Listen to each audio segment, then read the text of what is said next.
اللہ کے نبی صلی اللہ علیہ وسلم نے ارشاد فرمایا، بے شک مومن تو وہ ہے جو خود پریشانی میں ہو اور دوسرے لوگ اس کی طرف سے راحت میں ہو۔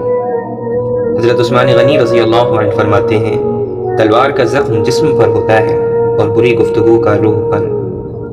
دعا یہی کرنی چاہیے کہ ذکر الہی جاری رہے اور راتیں اپنے اشکوں سے منور رہیں اور لوگ ہمارے ہاتھوں سے محفوظ رہیں اور پیشانی سجدوں سے محروم نہ ہو۔ نہر کے کنارے پر سویا ہوا شخص پیاس محسوس کرتا ہے جبکہ پانی بالکل اس کے قریب ہوتا ہے۔ اس کی بدبختی یہ ہے کہ وہ اٹھتا ہی نہیں ہے تو اسے پانی کیسے نظر آئے۔ یہی ہمارے حال ہیں، خدا کی ذات ہمارے بہت قریب ہے لیکن ہم اس کی طرف قدم ہی نہیں بڑھاتے۔ مولانا رومی فرماتے ہیں، جب میں اپنے خدا کے ساتھ ہوتا ہوں تو ہر چیز عبادت کرتی دکھائی دیتی ہے۔ یا رب، رکھ فقیر فقط اپنی ذات کا، دنیا کے خداؤں کا تجھے خوب پتہ ہے۔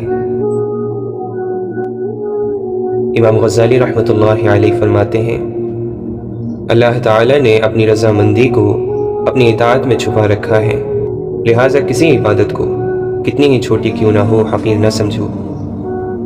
دنیا کی مثال کھارے پانی کی سی ہے کہ جتنا پیتے جاؤ گے پیاس اتنی بڑھتی جائے گی۔ بھلا جو چیز ایک دن تم سے چھوٹ جانے والی ہے اس میں مصروف ہونا اگر اپنے رنج کا سامان کرنا نہیں تو اور کیا ہے۔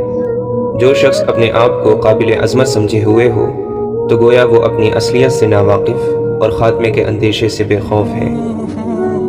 امام شافعی رحمۃ اللہ علیہ فرماتے ہیں، جو شخص تمہاری رائے کا خواہش مند نہ ہو اسے مشورہ مت دو، نہ تمہاری تعریف ہوگی نہ تمہاری نصیحت اسے فائدہ دے گی۔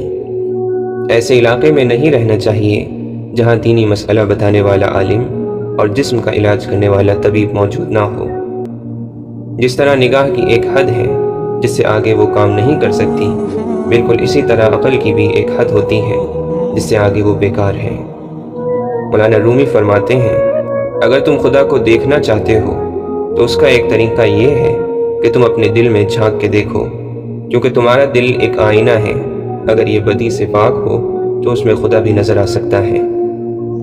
امام غزالی رحمۃ اللہ علیہ فرماتے ہیں، خوب یاد رکھو کہ یہ نفس کی مکاری اور حیلہ جوئی ہے کہ شیطان نے اسے اس بہانے پر چھوڑ دیا ہے کہ خدا کو ہمارے گناہوں کی پرواہ کیا ہے، وہ تو بڑا غفور الرحیم ہے۔ دنیا کی محبت کا علاج صرف یہ ہے کہ تم تنہائی میں بیٹھ کر سوچا کرو کہ آخر دنیا کی جانب مجھ کو اس قدر توجہ اور آخرت سے روگردانی کیوں ہے۔ اگر خلوت میں فکر کرو گے تو سمجھ میں آ جائے گا کہ سوائے جہالت اور غفلت کے کوئی دوسری وجہ نہیں۔ اگر تم کو دنیا کی طلب ہوگی اور ضرورت سے زیادہ دنیا کمانے کی تدبیروں میں لگے ہوگے تو ضروری بات ہے کہ پریشان رہو گے اور دین کو ہاتھ سے کھو بیٹھو گے۔